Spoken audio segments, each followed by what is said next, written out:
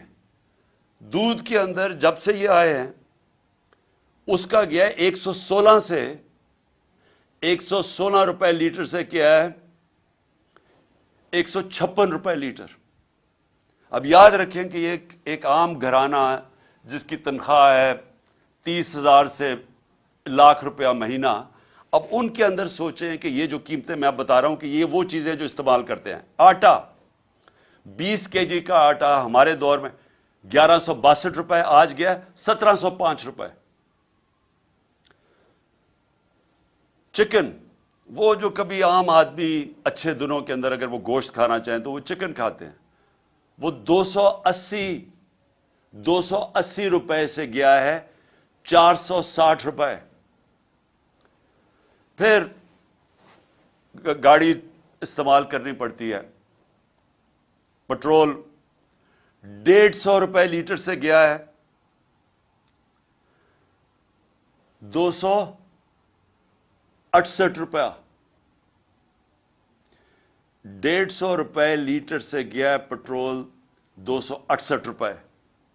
Diesel گیا ہے 144 روپے لیٹر سے 280 روپے لیٹر.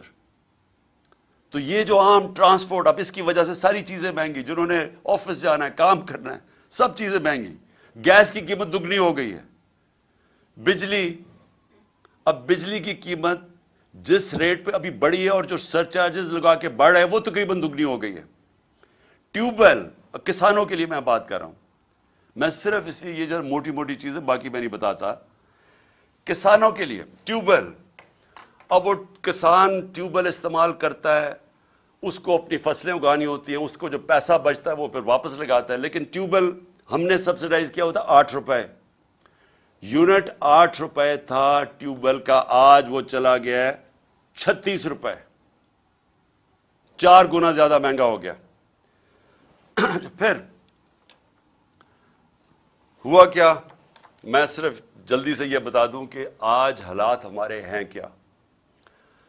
جو روپیہ گرا ہے ہمارے 3.5 سال میں ڈالر کے مقابلے میں روپیہ گرا تھا 55 روپے 3.5 سال میں. یہ یاد رکھیں کہ ان 3.5 سال میں عالمی مہنگائی تھی، کرونا کی وجہ سے سپلائی لائنز افیکٹ ہوئی تھی، اس کی وجہ سے ساری دنیا میں مہنگائی تھی جس کو کموڈیٹی سپر سائیکل کہتے ہیں. بجلی مہنگی، سب چیزیں مہنگی ہوگی، تیل مہنگا ہو گیا. اس وقت ہمارے وقت کے اندر اس مہنگائی کے باوجود جو پاکستان تھا اس کے مقابلے میں آج دیکھیں کہ مہنگائی آج کدھر گئی. اس پاکستان کے اندر جو ہماری اکانومی گرو کر رہی تھی 6% پہ، آج وہ 0 پہ چلی گئی ہے. اور جو لوگوں کو خوف آ رہا ہے کہ جس طرح ملک میں سے پیسہ باہر جا رہا ہے، جس طرح انڈسٹری بند ہو رہی ہے، جس طرح کسان متاثر ہو رہا ہے، خوف اب یہ ہے کہ یہ جب 0 پہ جب پہنچ جائے گی گروتھ ریٹ، اس کا مطلب بے روزگاری اور بڑھ جائے گی. اور بے روزگاری ایک طرف بڑھے گی، دوسری طرف مہنگائی بڑھ رہی ہے. اور آگے مایوسی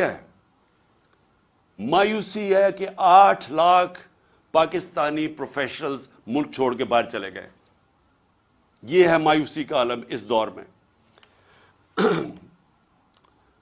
دو اور چیزیں میں آپ کو بتا دوں کہ اس دور میں کوئی بڑا مسئلہ نہیں آیا. ہمارے دور میں کرونا آیا جو صدی میں ایک دفعہ اتنا بڑا ایک عذاب آتا ہے. صدی میں ایک دفعہ اس طرح کا ایک سانحہ ہوتا ہے جو ساری دنیا میں، کرونا نے دنیا میں جو امپیکٹ کیا. ہمارے دور میں اس کے باوجود ہمارا ملک بھی آگے جا رہا تھا، ہماری معیشت بھی 6% پہ بڑھ رہی تھی. 17 سالوں کے بعد اس طرح اوپر جا رہا تھا. انڈسٹری وہ ریکارڈ پرفارم کر رہی تھی، وہ آگے بڑھ رہی تھی.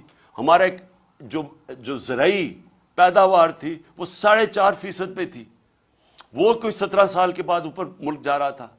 تو جب ملک اوپر بھی جا رہا تھا، روزگار 50 لاکھ نئی نوکریاں ملی ہمارے دور میں. تو اس مشکل حالات کے اندر کرونا کے باوجود، کموڈٹی سپر سائیکل کے باوجود، ہم جب وہ ملک کو سنبھال رہے تھے تو ان کے کون سی قیامت آئی کہ آج پاکستان ادھر آگے کھڑا ہو گیا؟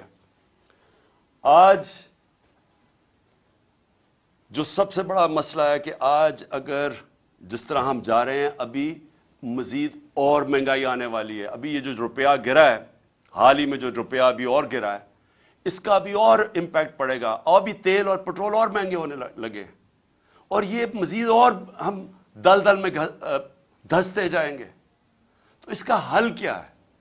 میں آج اصل میں اپنی، کیونکہ یہ الیکشن ہماری کیمپین شروع ہونے لگی ہے، تو میں پہلے اب آپ کو بتاتا ہوں کہ راستہ کیا ہے اس میں سے نکلنے کا. قوم آج یہ پوچھ رہی ہے کہ اگر تحریک انصاف آتی ہے تو ہم کیا کریں گے؟ ہم کیسے قوم کو اس مشکل وقت سے نکالیں گے؟ سب سے پہلے جب تک اس ملک کے اندر ایک گورنمنٹ نہیں آتی جو ایک پبلک مینڈیٹ لے کے آئے، جو پبلک کی ووٹ سے آئے، جو پبلک جس پہ اعتماد کرے. پہلا تو اگر ملک کو اب اس دلدل سے نکالنا ہے، پہلے تو وہ گورنمنٹ چاہیے جس کے ساتھ پاکستان کی قوم کھڑی ہو، اور وہ صرف الیکشن سے آ سکتی ہے.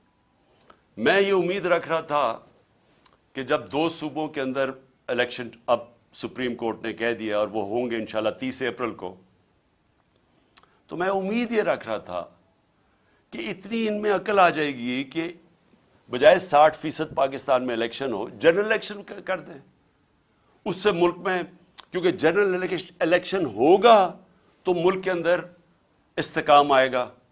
کیونکہ جو بھی ہم کریں گے، جب تک ایک گورنمنٹ، ایک پاکستان کے اندر نیشنل الیکشنز ہو کے ایک گورنمنٹ نہیں آتی، تو سیاسی استحکام نہیں آنے لگا.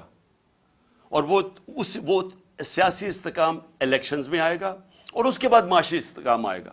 تو پہلا قدم تو یہ ہے کہ الیکشنز کروا کے ایک گورنمنٹ آئے، پبلک کا مینڈیٹ لے کے، جو 5 سال کے لیے آئے، اور اس کے ساتھ اس کو عوام اس کے اوپر اعتماد رکھے کہ یہ مسئلے حل کرے گی. پھر یہ پہلا قدم ہے اس دلدل سے نکلنے کا. کیونکہ اس سے کیا ہوگا؟ اس سے ایک عوام کے اندر اعتماد آ جائے گا کہ اب یہ گورنمنٹ 5 سال کے لیے آ گئی. ہمیشہ یہ یاد رکھے کہ معیشت کے لیے سرٹنٹی، انگریزی کا لفظ ہے سرٹنٹی. جب تک لوگوں کو یہ اعتماد نہیں ہوتا کہ میں اگلے 2 3 4 5 سال تک یہی رہے گی حکومت، یہی پالیسیز رہیں گی، جب تک یہ اعتماد نہیں ہوتا، جو بزنس مین ہے، جو انویسٹر ہے، وہ پیسہ اپنا نہیں لگاتا. کیونکہ انویسٹر ہمیشہ سب سے زیادہ ایک ایسی چیز ہے جو سب سے زیادہ موسم کو دیکھ کے گھبراتا ہے کہ آگے کیا ہوگا.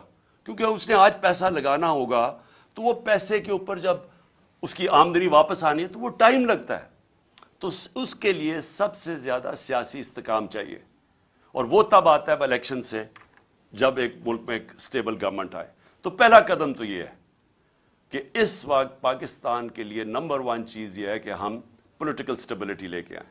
تو اس کے لیے الیکشنز کی ضرورت ہے.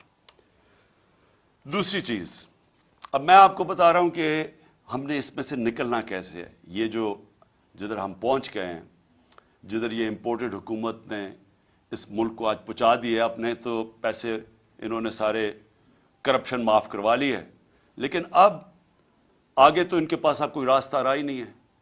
یہ تو جو بھی جب سے آئے ہیں جو باتیں کہتے رہے ہیں، وہ ملک تو مزید اور نیچے جاتا رہا. بڑا شور مچایا تھا کہ 200 سے میں نیچے لے کے جاؤں گا ڈالر کو. تو ڈالر تو آج جس طرح حالات نظر آ رہے ہیں، وہ تو 300 پہ پہنچنے لگا.